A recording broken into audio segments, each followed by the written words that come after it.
What's up, YouTube? This is Too Raw for TV. All right, so last night I was listening to Ticket TV's live stream, and they were talking about whether or not the 1998 Bulls were the favorites going into that finals. And Mr. Mass was saying, though, Elder Rufus, or Pastor Rufus now, he was saying, from what he could research and what he saw, the Bulls were still the favorites, or they were the betting favorites, right, against odds makers. And to my recollection, and I'm a Bulls fan. I've been a Bulls fan since 1990, right? I didn't recall the Bulls being the favorites in 98. But, people can be wrong, right? So I did a little bit of research. And this is what I come up with. In 91, the Lakers were the favorites. They were the betting favorites. Many people thought that Magic Johnson, with his experience, Magic Johnson was, if you recall, he was the MVP of the year before. I don't know if he was still reigning MVP. I think Jordan had just been crowned MVP for the second time, I think. But Magic was the MVP the year prior. Magic didn't really have any real noticeable regression in his game. And many people thought the Bulls were young and green. And they thought that Magic would be able to, dominate the game, because a lot of people didn't think the Bulls had anybody that could really guard him effectively. Even though Scottie and Michael were great defenders, they thought Magic would still dominate this series. He still had a great series, but Jordan just had an unbelievable series, and Pippen had a great series. The Bulls unexpectedly dominated that series and won in 5. In 1992, the Bulls were the overwhelming favorites against Portland, and they won, of course. In 93, it's up in the air a little bit. It was seen as a relatively even series, but the Bulls' aura was a little bit tarnished. They were not as good as the first two championship teams. Arguably, the 93 Bulls had the weakest bench of all of those teams, all the championship teams. The bench was pretty damn weak, right? Which was why Michael and Scottie had to play more minutes. That's why Jordan averaged more points per game compared to the year before. And Phoenix was an offensive powerhouse. As a matter of fact, if you look at some of the betting in 93, Phoenix was a slight favorite. So it's up in the air. 96, the Bulls were overwhelming favorites versus the Sonics. And in 97, the Bulls were favorites over the Jazz. Now, this is what I come up with, right? And maybe I'm wrong. I think if you looked at preseason, 97, 98, the Bulls were the favorites. But when you look at the continual regression of Scottie Pippen's game, when you look at the physical wear and tear on the Bulls, now don't get me wrong, Utah was not a young team either. But when you look at the physical regression of Scottie Pippen, you look at the ages of the Chicago Bulls. By the 98 finals, Jordan was 35, Robin was 37. Robin also seemed like he was starting to check out mentally more and more that season, needing to go to Vegas, doing things that he didn't do the first 2 years, right? In Chicago. Pippen was 32.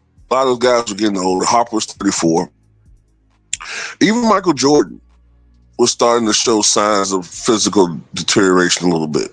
some physical decay with his athleticism, right? And two determinant factors helped to make Utah, if not the odds makers favorites, those who covered the game, the analysts, began to favor Utah over Chicago a little bit. And this is what it was. The fact that Utah swept Chicago 2-0 in that regular season.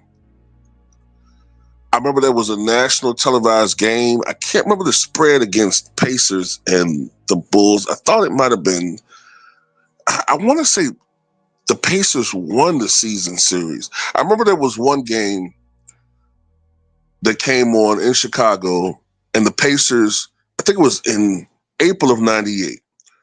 I think it was the last regular season matchup between the Pacers and the Bulls.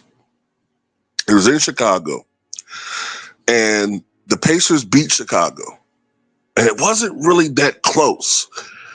And for the first time, the Bulls looked old. And I saw Michael Jordan do something I never saw him do before as in a Bulls uniform. And it scared the hell out of me as a Bulls fan. For the first time, Michael Jordan hanged back court on a defensive play. When the Bulls were moving on defense against the Pacers, when they're on defense, I saw Michael Jordan hang back court for a little bit because he was so tired. And I'd never seen him do that before. And I said to myself, man, these guys are really starting to get up there. And, you know, Jordan had a huge load on him that year because Scottie was out the first half. So Jordan was their primary offensive threat. He was becoming their primary facilitator. He was becoming their primary, ball handler. He was running the offense. He was doing a lot, man. He was their lead defender, which, of course, was kind of choking some of his efficiency away. But, man, Utah swept the Lakers. The Lakers had 4 All-Stars that year, and Utah swept them. Whereas the Bulls, they barely got past the Pacers in 7 in the Eastern Conference Finals. And they looked terrible at times. So, yeah, what I recall was going into that finals, Utah was seen as the favorites. And as a matter of fact, I'm going to include an article, right, that I found from 1998, just after Michael Jordan hit that shot and capped off the championship. And if you read the article all the way to the bottom, you'll see how they reference that Utah was becoming the slight favorites, if not amongst odds makers, amongst those covering the game. Sports writers is what I'm talking about. And that's what I recall. I recall sports writers beginning to look at Utah as the favorite. Because also, you got to remember, for the first time, Utah had home court advantage. And remember, Utah beat Chicago in game 1. So after game 1, it looked like, man, Pippen was struggling offensively. Jordan was struggling offensively. The Bulls looked out of sync in that first game, I remember correctly. Matter of fact, I want to say, I think Jordan was 13 of 29 from the floor in that first game.